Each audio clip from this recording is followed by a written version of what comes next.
Welcome. I'm Liz Taylor, ocean explorer, naturalist, and entrepreneur. I'm Sylvia Earle. I'm an oceanographer, a National Geographic explorer, founder of Mission Blue, and I'm an ocean elder. Thank you, ocean elders, for sponsoring this program.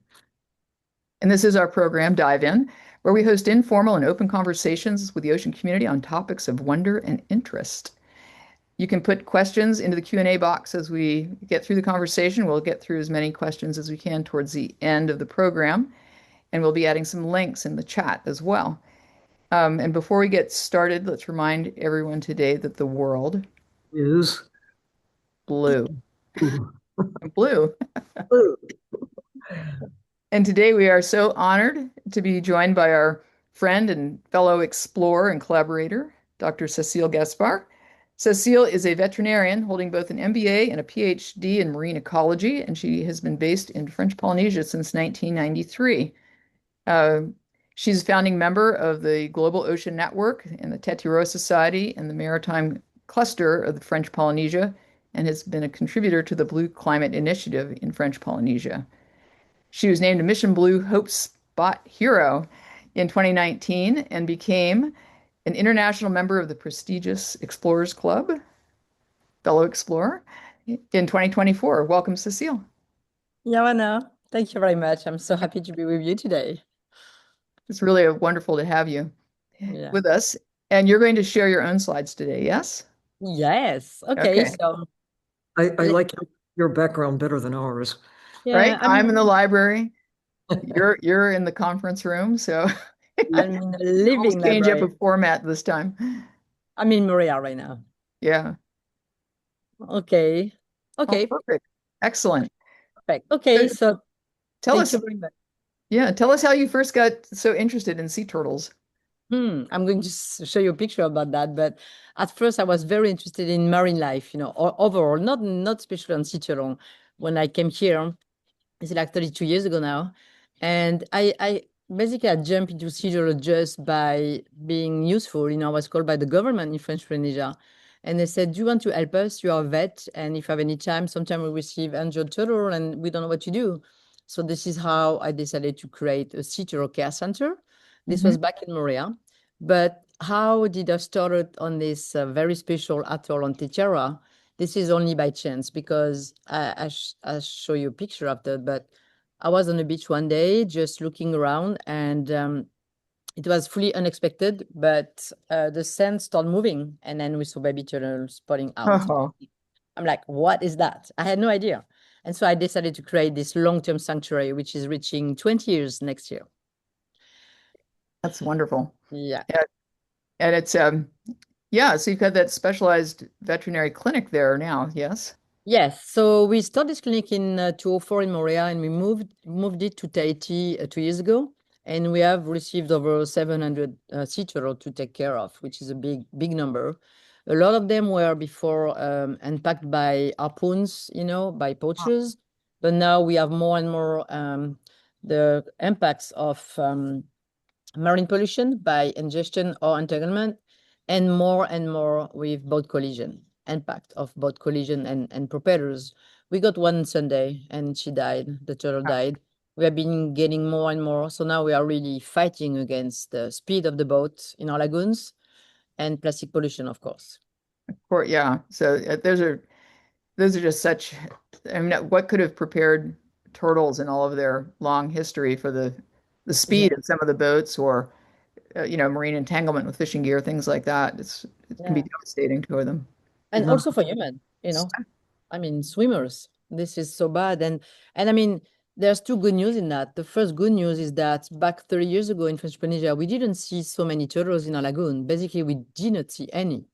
So you have, the VAA, the paddlers, and everybody, nobody would report any sightings. Now we have a lot, really. I mean, it's a very good fact. We have more and more. They are not mature, they are sub-adults, but they get used to the ambient noise from the boats and the propellers and the jet skis. And so when the turtle want to go up and get air, they get, struck by boats. Oh. So, in a way, the changes we're seeing with, what is it, 7 or 8 species of sea turtles. It's similar to the trajectory with whales, but there is no international agreement such as there is through the International Whaling Commission to halt the commercial extraction of sea turtles, but there is for whales. It's not perfect because whales are still being killed with plastic and with ship strikes and poisoned oceans and many things that are taking their food. But nonetheless, people have changed their attitude generally about sea turtles from looking at them as they did when I was a kid, as turtle soup and turtle steak and turtle shell and turtle products rather than turtles as turtles. What do you think has explained this change of attitude? I think there's different parameters. One is depending on where you are, there is still a very strong component of the place of the sea turtle in the local culture, Polynesian culture, for example, which is, the place I live. But like I just come back from a remote atoll and the local fishermen, they really talk about sea turtle as they used to consider them as their red meat, in remote atoll, they would fish and then one time, sometime during the year, they would get one turtle and they would split it and share it with all the villagers. Everybody from the island, from the atoll, and this culture was very strong. There are different names about the different pieces they would be able to share amongst them and eat and everything, and there was some respect in that. It was something that was sacred, that was only for high people in a social structure and for God and everything. And then this became less protected, less sacred, and then everybody's started to wanted to try and eat some. And this is where poaching for money has occurred. And this is where the harvesting has been very bad. Now, the good news is that young people are changing. Young people are really making the difference. And we are so happy and so proud to see all of these young people that we have been able to get in our education program coming back and wanted to help us to go on in the field, to go back to their village and become our ambassadors. So that's great. That's awesome news. And I know that, Sylvia always says with knowing comes caring, right? And Exactly. and so when people start to know the turtle, they Yeah. enjoy seeing the turtle alive, Yeah. swimming, snorkeling, diving with them, their whole attitude changes. And I was so impressed when we were at Tahiti at the Intercontinental Hotel, and to see the sort of the little lagoon that's formed right there, so that visitors, just, people that are just there for a holiday or whatnot, they have the opportunity to see the turtle in a different way and to see the work that you're doing with the rehabilitation and rescue, which is it's just a perfect opportunity to engage with the public that way and change the attitudes around them from being a product, a hair comb or a steak, but to Right. Yeah. really getting engaged with those animals. I Yeah. watch these little kids just like rush up and look in there, oh, it's a turtle, they're so Yeah. excited. But And they And want to help us. but one of the first sea turtles I ever saw was in 1953 at the Turtle Crawl in Key West, where turtles were being held before they were turned into soup and steaks.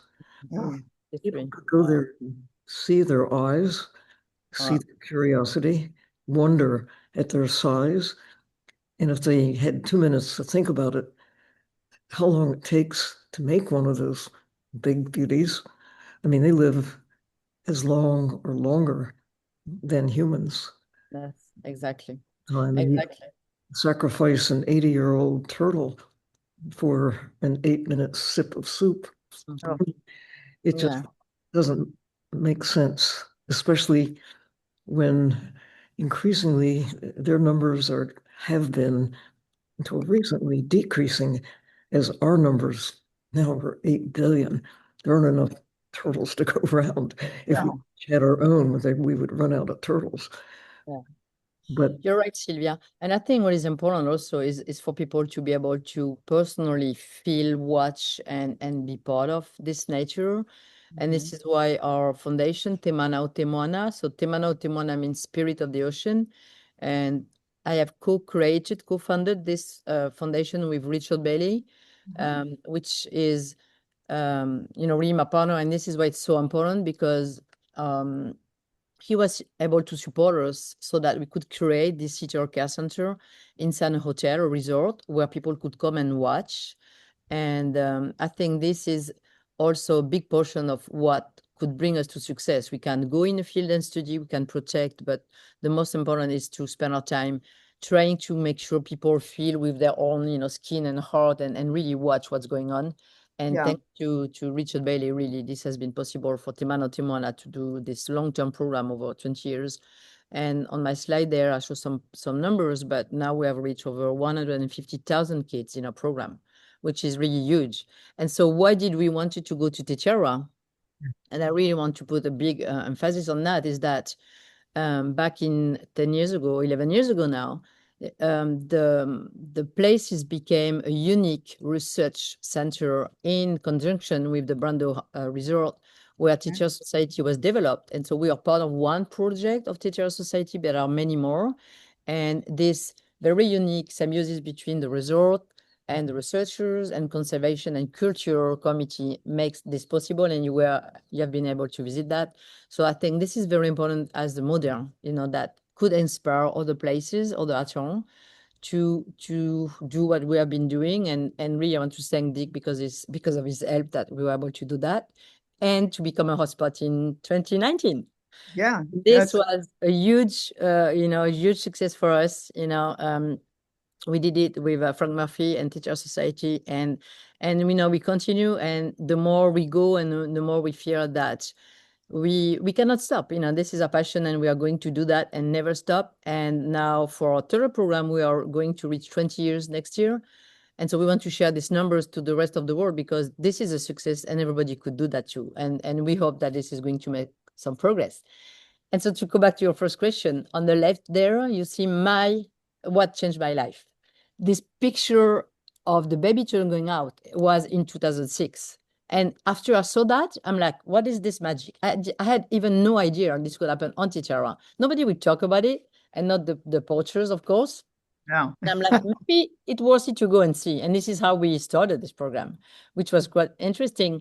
And after that, we talked to the Brando family, and we found out in Marlon Brando archive that he had done some kind of, farming or ranching of baby children.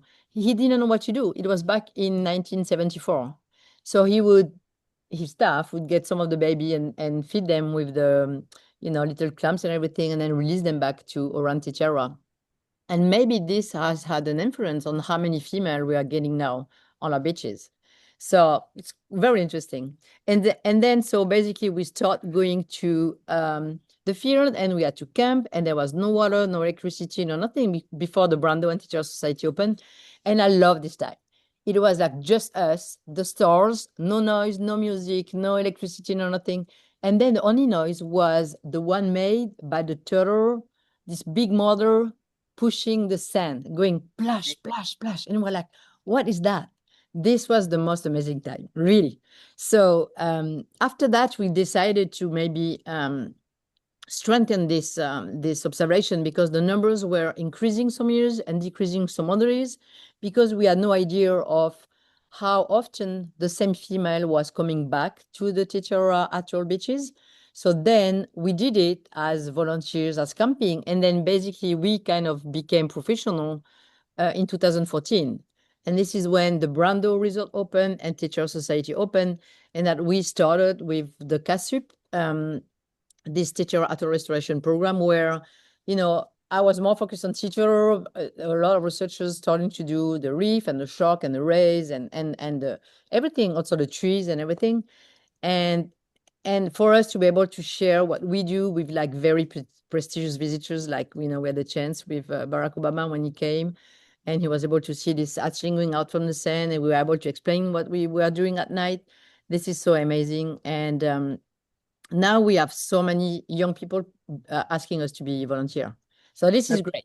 And this is how we started with Jig Bailey. And I want again, to say that He always looks this like is a magic. little kid full of joy. Yeah, yeah, exactly.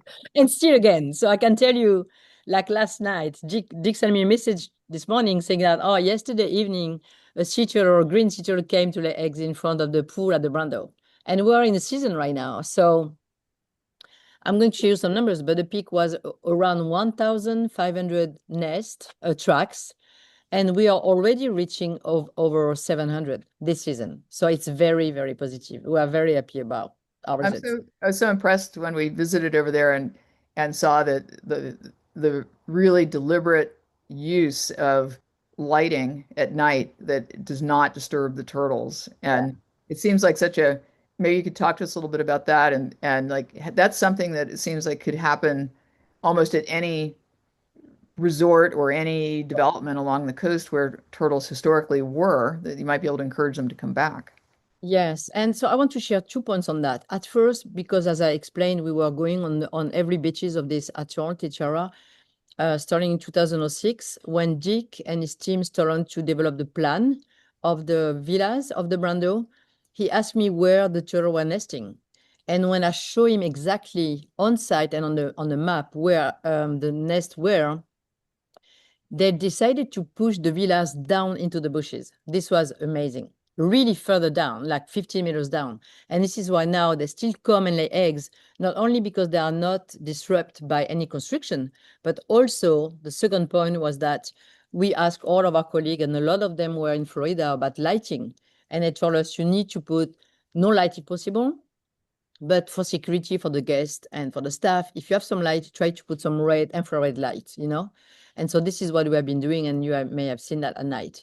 And Yeah. so what is amazing is that the hotel really trusted us, and everything we have been doing is reaching to this success. And there are more and more turtle laying eggs in front of the Brando now of the resort than it was before. That's amazing. So are you experimenting with that with other, to sort of help other resorts to have a more sustainable impact with turtles, or are they resistant to it? Mm. Unfortunately, there's not so many nesting of green titular in French Polynesia. Titiara is very unique. It's the highest place, highest number. The hotel and the resort in Tahiti and Moorea and Bora Bora, there is no more turtle laying eggs. So if there were, of course, we would make sure they follow, what we have been doing at the Brando and use this as an example. But unfortunately, in French Polynesia, this is the only place where we have this symbiosis between the resort and the turtle laying eggs. So we hope that this example is going to be expanded, but for that, we need to work more and have more protection for sea turtles to come back. We know there were some in Bora Bora, in Moorea, in other places where there is some resorts, but they're all gone now. So that's why we try to keep the hot spot. That's right. Yeah. Yeah. So So your success with giving turtles a break, thinking like a turtle. What does a turtle need in order to do what it takes so that there will be turtles in the future? yeah. It's the nesting sites, it's the moms coming ashore instead of being deterred by bright lights or other activity.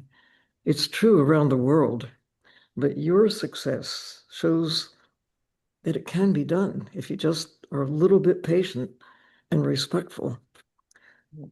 Things can be turned around. There actually are more sea turtles today than when I was a child. I mean, there was a long period of just taking them as if they were infinite in their capacity to keep recovering no matter how many we took. True, so much that humans do. But we are still at the point where they could go extinct because of us, or they could thrive because of us. It's one of the key examples, I think, of that should inspire us to take note of the reality that we're just one species, but our impact on the rest of the world is comprehensive. And we do or fail to do, like right now, will determine so much of what the future actually will be. And if more people could be doing what you're doing, we'd have great prospects for a prosperous future. So we can and should, we must celebrate and show some great examples. And you certainly are in that category. It's so exciting from where Yes. they were, I mean, 30 years ago to where they are today. Yeah. Amazing. Thank you, Sylvia. That's so touching. And to share good news also, 1 month ago, 4 weeks ago at IUCN World Congress, Yes. they really made this announcement that the green sea turtle now, they used to be under the endangered category. Now they are two ranked back in least concerned species Huh. in the world, not in French Polynesia, which is a separate area, but the total population recovery has increased of 28% since 1970s. So that's a very good news because we know if we put some conservation effort and some plan together, it's working. Now, what we really pushed in our communication is that this is not everywhere. This is worldwide, and we have a lot of effort to do again and more because we know, like this turtle you see on the screen, she was born there maybe 80 years ago, and she's going to go back to this place. So if this place is destroyed, if it's not protected as we are doing with the Brando and Tetiaroa Society and Te Mano Te Moana, there will be no more turtle on this atoll. And so it's everybody who has to take the lead in deciding what they want to do with their own place.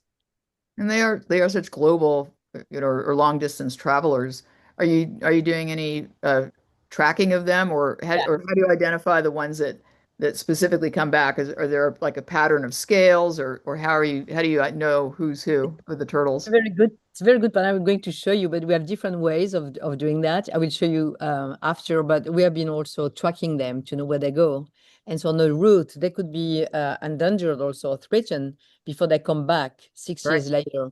So just to show you some numbers here, the numbers that we have been able to collect in 18 years, but we have been able to identify and count 350,000 empty eggs.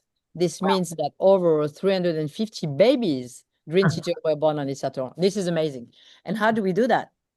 Of course, we don't interact with nature. We wait for the babies to be out, and then we count the empty shell. And so this is what we do with our volunteers, and I really want to thank the team that we have there because this is a huge job. We do days and nights, and it's a great, success, but it's also sharing our passion, so that's great. And we use a lot of new technology now. We have apps on our phone, and we could collect all of this in very, very, very precise detail, which is great because we could monitor one season after the other, what changes, what night after the other, and then we can have these numbers.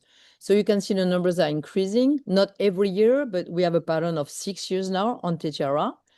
And we also monitor every little island. We call them motu. So we have three major ones.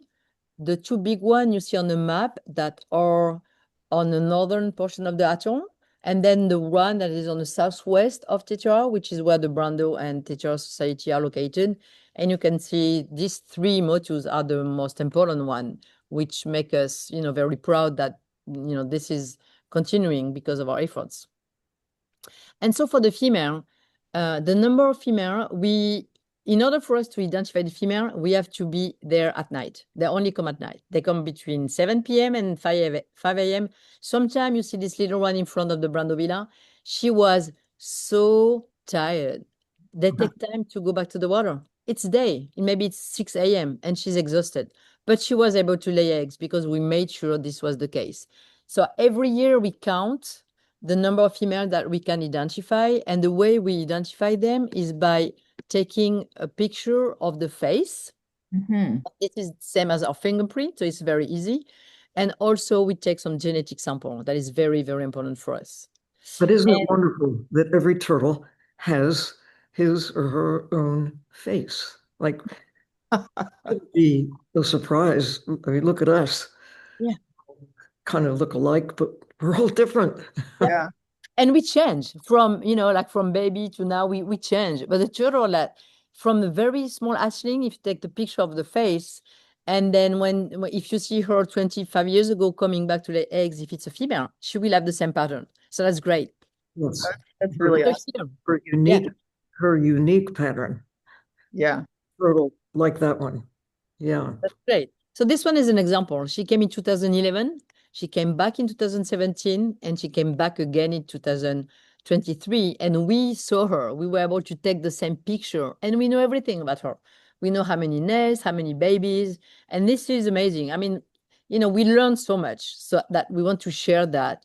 And in addition, this is what we have been doing, as many other researchers, is tracking them by satellite. And here you see the two different graphs, the one down below in red and the one above on the top is in blue, is we did it in 2010 and we did it again last year.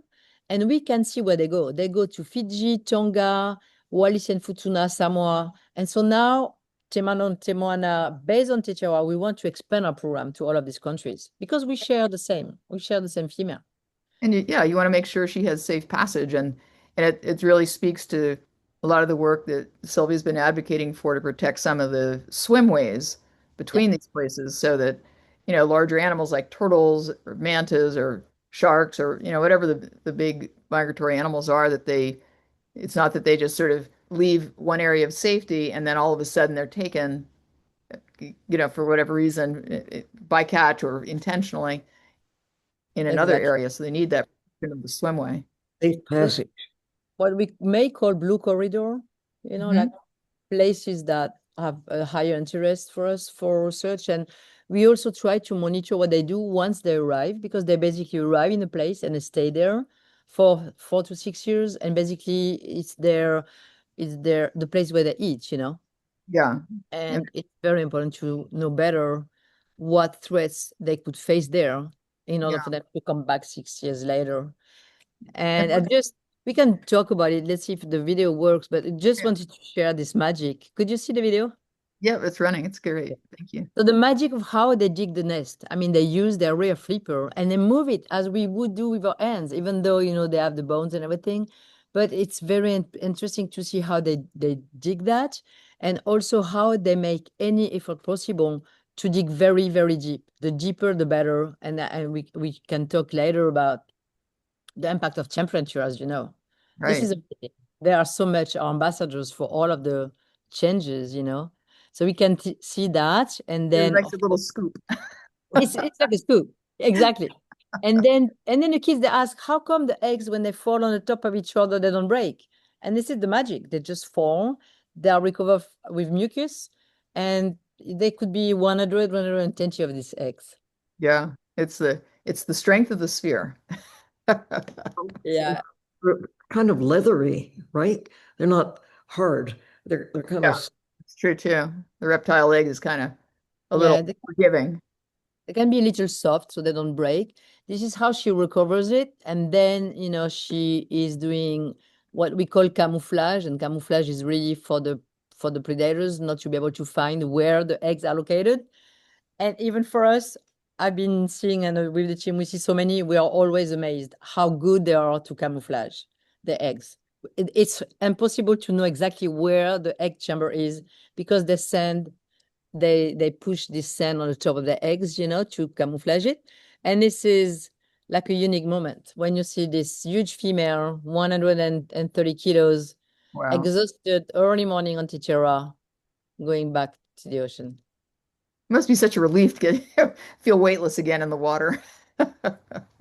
And then she has the reef over there. You see the reef. She has the reef to go over. Yeah. And I wanted to share with you this unique event. This turtle was missing a ray flipper.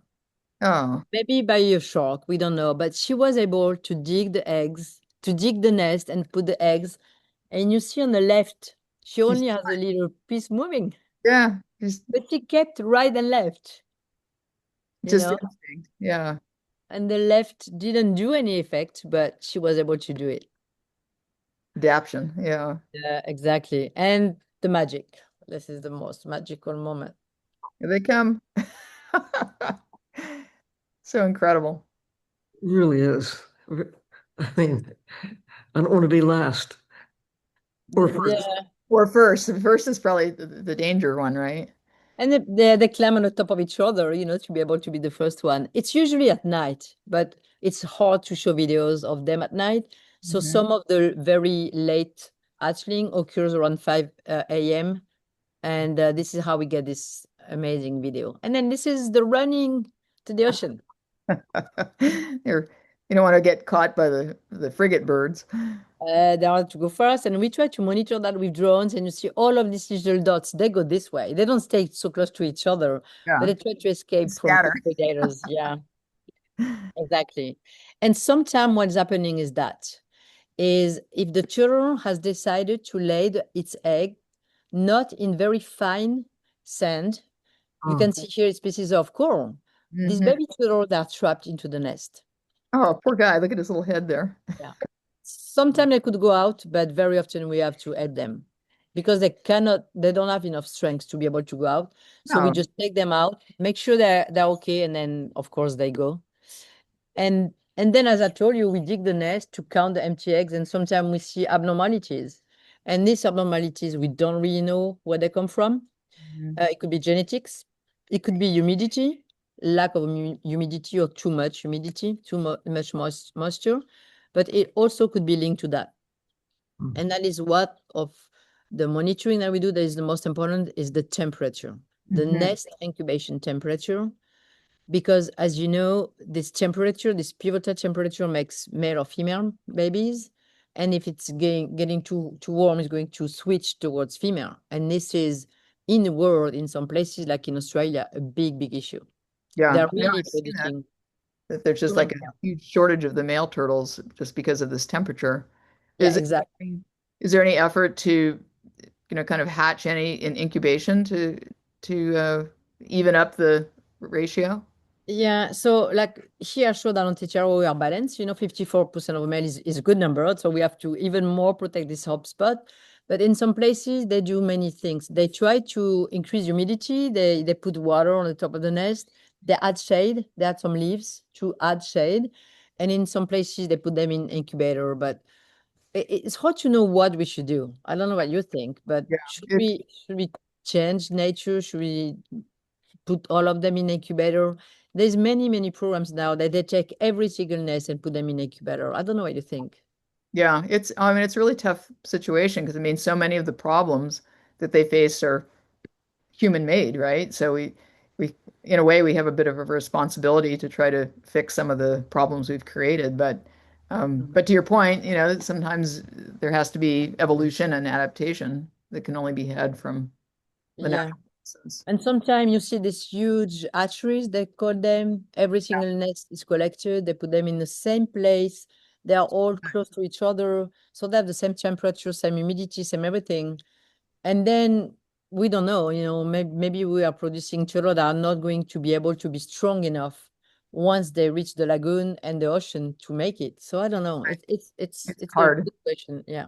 Yeah, maybe a combination. There also been kind of studies to show sort of how the turtles help keep the reefs healthy. Like, how do they contribute to the reef health? Because of the diet, of course, what they eat, like the algae or sponges and everything. So that's very important. Is the portion of what we don't know so much in French Polynesia is their habitat when they are subadults in our lagoon or on our reefs, because they're hard to study. And this is what we want to do now. We want to study the subadults in our lagoon to better understand what threats they have in addition to plastic and collision. Mhm. But it's something that people are really interested because they see them. So seeing nesting is very difficult because there are not so many.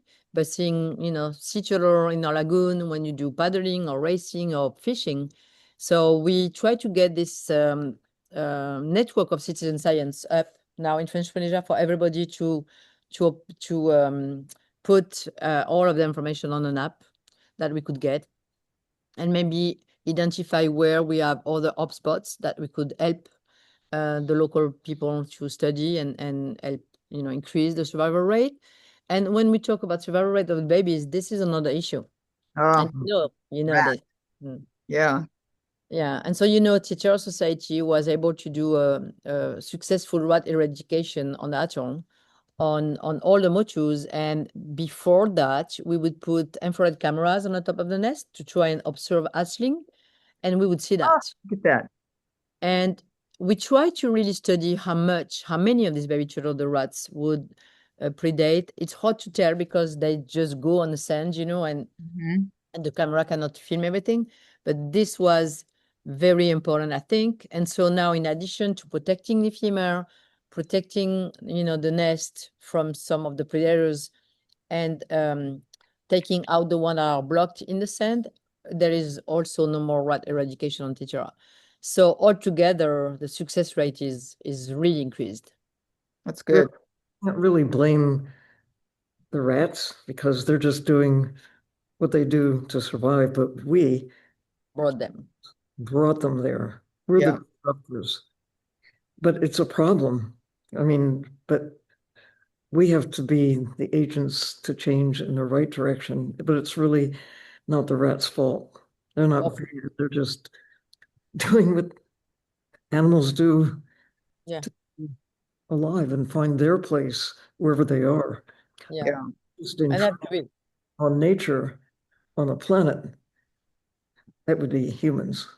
We were just, we talk about invasive species. Right. The world like before we arrived? I mean, come on. What was it like even 500 years ago, 200 years ago, 50 years ago, 10 years ago? We are just intruding on the planet, consuming nature as we go. But right now, for the first time, we're able to look at the whole world and look at the consequences of our prosperity and the cost to everybody else. If we're going to survive at all, we cannot do it by continuing to consume what's left of the natural world. And we've taken about half of the life already just in my lifetime. Mm-hmm. And sharks that once were everywhere.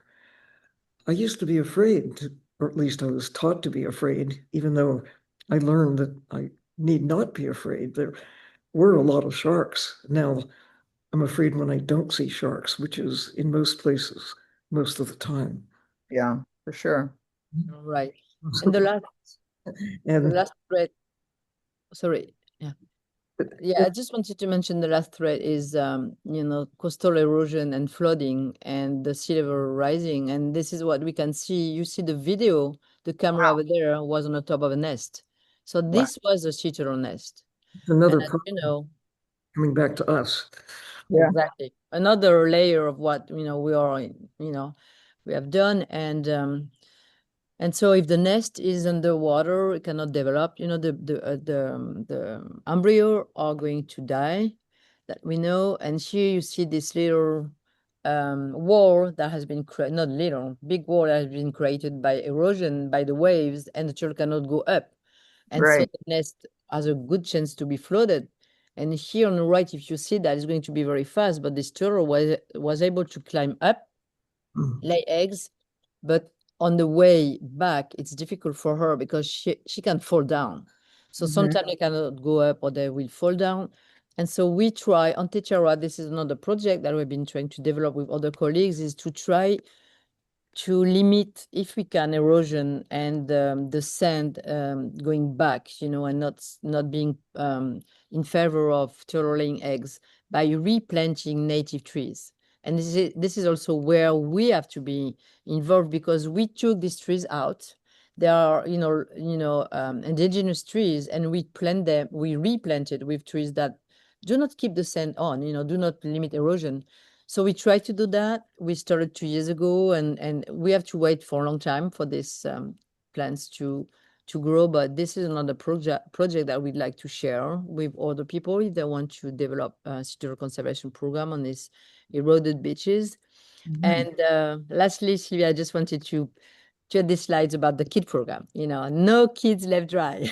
That's right. Yeah, so we try to do everything we can with Tetiaroa Society and have kids come and see, this nature and the turtle laying eggs and the babies hatchling. It's hard because it's at night usually, but we want to share as much possible what we do, so that people get inspired and maybe they get involved as volunteers or as their future career as a student. And Yeah. then this other project, because I didn't mention that turtle is Honu in Tahitian. And so Yes. this is another project, full of bright, discovery, hopefully, about what's going on underwater in this pelagic zone. It just Uh, makes such a difference because when people think about the turtle, they think about them as being on the surface or at the beach. But, how deep do they really go? I mean, do we know? And we know some, but not so much. We have to study them way more, but not very deep. They only go where they need to get their food. yeah, yeah. Leatherbacks are known to dive to at least as deep as the Honu subs, more than Yeah, 1,000 meters. more. Over 1,000 meters. Yeah. So some of the big Yeah. leatherbacks are beastly. They go where they want. And clearly, we don't know. Some leatherbacks have been seen in French Polynesia very rarely. They are part of the species that are supposed to be in our waters, but maybe with the Honu subs, we are going to know that. Wouldn't that be shocking? Just kind of be down there and all of a sudden this huge turtle, probably about the size of the submersible, just goes by. It would be amazing. But That that's will be the amazing. beauty of it. You never know what you're going to see. Every dive is different. So, Hold their breath a fairly long time. But at 1,000 meters, even in French Polynesia, it gets cold at a Mm. thousand meters. I mean, it's where most of life actually exists in cold water, yeah, not probably a not lot of jelly creature food down there too. So, Yeah, this is very exciting. This is a all of the new discovery that we could make, and we try to do as much as possible on the beaches, in the field. But then the more we know what's going on in their marine cycle, the better we could yeah. And I love, understand them. and I love that the Honu turtle kind of represents that connection that people have to the land and the sea together. Yeah. Yeah, and It's, also to their ancestors, yeah. so they really represent land, and I mean the land and the sea, and then the past and present, and Mhm. also climate change with all of this, influence that these changes are making on their life. So, it's so amazing. I mean, there's so much that we can study and so much that we have to learn and so much that the kids are going to bring us new ideas on how, we can make a difference. So I Yeah. really wanted to thank you for, be able to share and continue sharing, and hopefully continue to have these great numbers that we're going to share with you on our tutorial program, not only here in Tetiaroa, but hopefully in many other countries in the South Pacific that we'd like to develop. Well, the whole structure that formed there with the education branch and the research and the interconnectivity between the countries, it really is laying that groundwork for expansion on the education side and really being able to have people engage with these turtles as individuals. I remember that one group had the Great Turtle Race Yeah, through the Caribbean. exactly. Yeah, And people were watching them on the app, and they're like tracking their turtle. They're putting down money, who was going to get to the beach first, and it was just craziness, right? I know. But Stephen Colbert sponsored one. yeah, right. But then when I think a couple of those turtles were either poached or impacted by fishing gear, but they just kind of came off the grid, and Mm. people were very upset, right? They wanted to know Yeah, what happened to that turtle because they'd formed a connection to it, and it was extremely impactful. And that yeah. sort of thing that we need people to think about these animals as individuals and really, want to see them come back to the beach time and time again. Yeah. And they all say, could we see them again? When are we going to see them? When they see this baby going out to the water. And in fact, we don't know because as I mentioned there, only one out of 1,000 may come back to lay Yeah, egg, if it's a female. And for males, we don't really know. And it's very hard to study the males because they always stay in the water. that's So right. I was right. going to ask, like, who studies the males? Okay, so I didn't put the slide there because we just do that right now. It's in a process of we are discovering, but with our government, we were able to tag 5 adult male around Tetiaroa in September. So they were really fully into the reproduction phase, mating. Mhm. And right now, at the moment when we speak, out of 5, so we take 5 of them. 4 are still around Tetiaroa, and we think they're still welcoming the new female coming from Fiji. Hey, you're ready? I'm ready. And so they're still, reproducing around Tetiaroa. But one of them has decided to leave Tetiaroa, is going towards the west to Wow. another island. And so we don't know. We don't know we're going to learn at the end of their tracking. But this is so amazing, and we'd like to be able to study, maybe not at the same depth, detail as we do on Tetiaroa, but any other islands, because the turtle laying eggs on the far east of French Polynesia that we call Mangareva or Gambier, they have another so many thousand kilometers to go before reaching Fiji. So Right. there is a lot that we still have to understand. Excellent. Well, we have a few questions stacking up in the queue. Great. I, I have Let's, one question all before we right. can move, if I could. Cecilia, you've been so much involved with climate issues as well as turtle issues. The connection between turtles and other marine life and climate. When you think there's a project to replant 1 trillion trees for biodiversity restoration, but also because of the carbon cycle. If we can restore forests, they capture carbon dioxide out of the air and hold it as carbon in the trees and in the roots and all the creatures that munch on the vegetation. It's the carbon cycle, but most of life on Earth is in the sea. Mhm. Consider that we've removed so much so fast that it has climate consequences. It's the carbon cycle. And what you're doing is, would seem, helping to replant the carbon, keeping the carbon in the ocean, more turtles that consume the plants that hold the carbon in the sea rather than letting it escape into the atmosphere, sort of building back what's been lost that has put us in such a perilous position. Would you comment on that? And if not turtles and whales, what about all the other creatures that we're taking out? Yeah. So you're fully right. This is very important. We have been talking about whales also for that.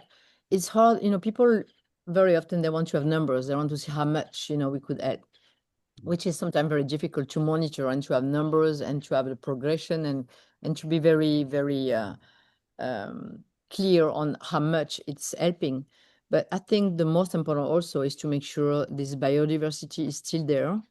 Mhm. Um, for example, I just come back from a congress that was held only for veterinarians in France, and I was so much impressed by their lack of engagement as vets for protecting biodiversity. They take care of cats and dogs, and when I was talking about my job in French Polynesia, they were like, "What? What do you do?"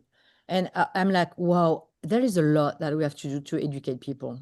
You know Yes. and all the project, all the medication, everything we give to our animals to treat them, sometimes without thinking, all of that goes back to the nature, and we are killing other animals for that.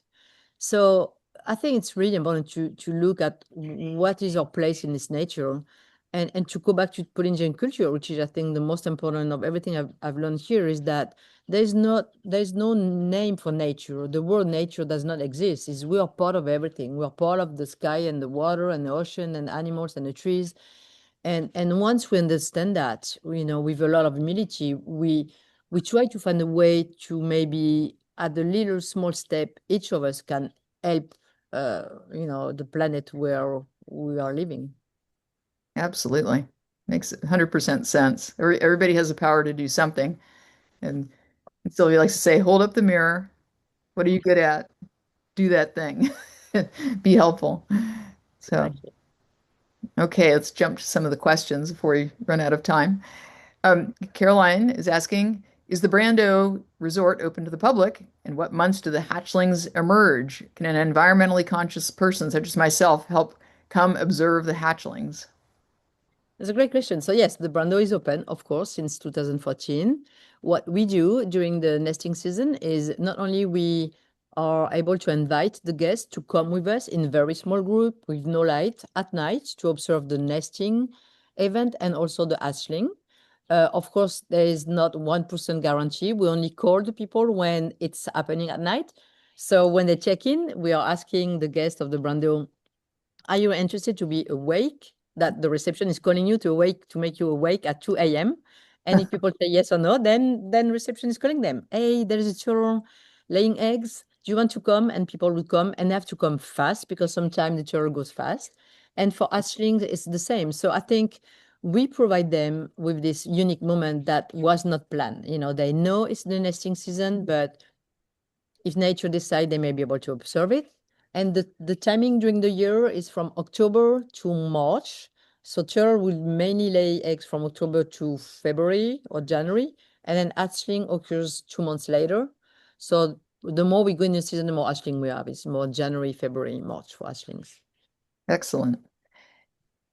Amber says that thank you for sharing. It's truly inspiring work, but she would like to ask the both of you, could you share an unexpected piece of advice for an early career conservationist preparing for their first project? What would it be? What do you love? Go for it. She's based in Chile, and I think Really? you were just there, weren't you? Yes, indeed. Yeah, I think when I was little, my goal was to study life. What is life? Why do we live? What is a cell? You know what? And why in the ocean? I don't know. I was not born and raised close to the ocean. I was born and raised in Bordeaux in France. And why I was interested by marine mammals and whales and dolphins. And my question was, what do they do at night? It's interesting. I was always fascinated about. We are very interested to watch them, but how about at nights? You know, what do they big what these big animals do during the night. And I think I've always been fascinated anyway. And then Sylvia, I told you I watched your, one of your conference back in France like 25 years ago, and I had no idea about this overfishing situation. Oh, And yeah. this really pushed me to create Timano Timoana a few years later because I'm like, I'm in French Polynesia. I know nothing about that. Who knows? We should act. We should make a foundation and make sure we are able to give back to the local population what's happening here in French Polynesia, Polynesian waters and lagoon, but also what's going on the planet. So Yeah, thank you, Sylvia, because this was what made me do that. really is good.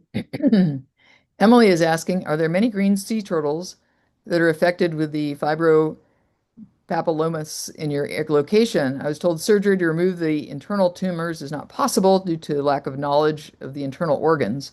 Is there any research about this?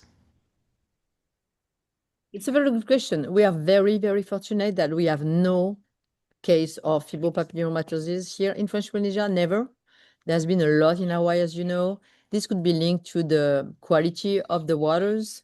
We don't exactly know why, in fact, but we never witnessed any cases. So we are very, very lucky and protected for now, which That's is great. that's that's excellent because Yeah. it's just so devastating to see those animals that are Yeah. just Yeah. covered in those huge tumors, and it really does point to kind of thinking about what is it that we treat the ocean like the supermarket and the sewer at the same time, and all the things, to your point about some of the medications that go out into the ocean, just Yeah. ordinary course of the day, someone takes the old medication, throws it down the toilet, and it ends up in the ocean. And that's why, I always go back to culture. The Polynesians know how to treat themselves with plants. And the plants could go back to nature because they come back from nature. So yeah. But we are very fortunate not to have this fibrobacteriomatosis in French Polynesia for now, hopefully. Yeah, hopefully Forever. it never gets there. Yeah. Terrible stuff. Yeah. Caroline says, it looks like the Tetiaroa Atoll is close to the sea level. Is there concern that the atoll will eventually be flooded over due to sea level rise? So of course they're concerned as any other places, but we are very lucky because we have so many researchers that have been coming to this atoll for the past 10 years with Tetiaroa Society that we do monitor a lot. We monitor the lagoon level, we monitor the temperature, we monitor the current. The highest point, I think, on one of the Motu Regional is maybe 3 meters, more maybe less. So It's not one of the most threatened atoll here in French Polynesia, but we're able to study and see what's going on. And we also have this very important study about accretion, the fact that we are gaining some more sediment coming up. And so depending on where we are and the mapping of the erosion is very important, because we see some areas are really destroyed and sand goes out, but some other area are really putting some materials up on the top of it. Yeah, in some areas are starting to use sort of wave attenuation Yeah. devices to set offshore to help with the reef restoration, but also to kind of curb the energy of the waves as they're coming through. And then, of course, replanting the mangroves and other native vegetation really helps a lot to curb that energy and coastal erosion. It's a good question. We don't plant mangroves because, yeah, a lot of people are asking us why don't we plant mangroves, but they are not indigenous They're from not, French Polynesia. they're not, but you do have the other indigenous plants that you are planting, Exactly. which can help. Right. Plant what belongs there. Exactly. Yes. Martin wants to know, how is warmer water affecting sea turtle migration? I saw my first green turtle last week in New Zealand. Oh. So how it's affecting the migration? Of course, we know it's affecting everything, the currents and the food availability and migration. Right now, we are just starting to track this teacher from French Polynesia, so we don't exactly know how, but for sure, we would be very, very interested to be able to track this adult green teacher female back from Fiji or from Samoa or from Cook Islands on their way back to their nesting ground, from feeding ground to nesting ground. And we would learn so much by understanding what route they take for this way back.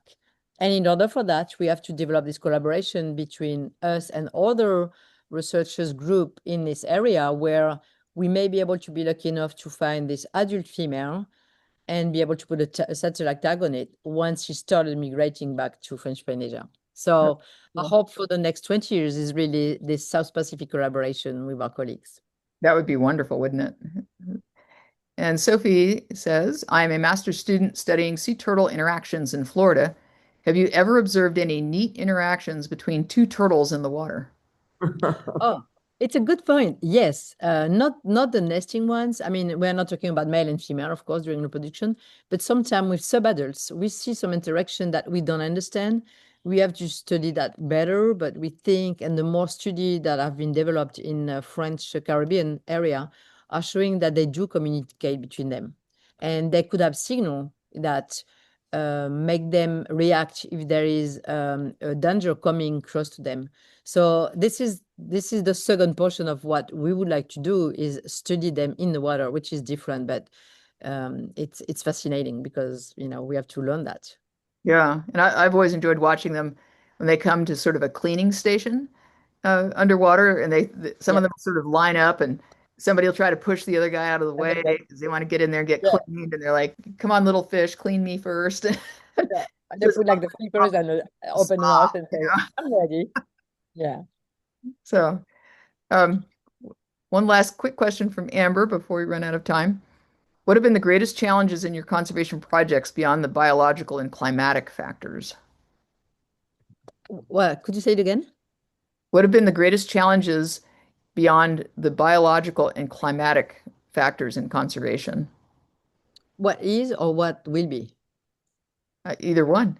Uh, I think the greatest, I mean, the challenge that we're facing now is to get more and more people involved, Hmm. and not, changing the way they live, but just changing the way they feel their Right. place is in the planet. So if you have some plastic bag, don't put it anywhere, so that you're going to kill a turtle. But sometimes in some places you fear there is still a lot to do to educate people.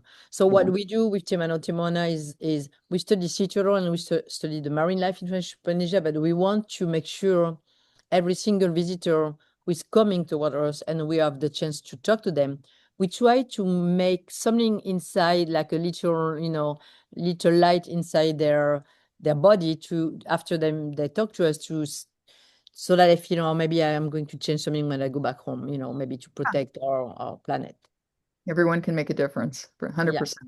this So is a challenge. And the challenge in that is that we will maybe never know that this person has changed. But that's right. hopefully, yes. But there's Yes. no way we don't get connected to all of them. But we really hope that we can make a positive impact on them Yes. 100%. and the kids. Yep. And before we close today, Sylvia and I want to say thank you to Cecile and our producer, the Thank Ocean, you so much. Thank and you. mostly to everyone out there in the diving community. Keep showing up and participating. We are so grateful to all of you. Water connects us all. We're going to be back on December the 16th. And until then, remain curious and remember, take care of the ocean. As if your life depends on it, because it does. Thank you, everyone. Thank We'll see you, you. Mo. Thank you very much. Thank you. Thank you. Bye for now. Bye-bye. Thank you.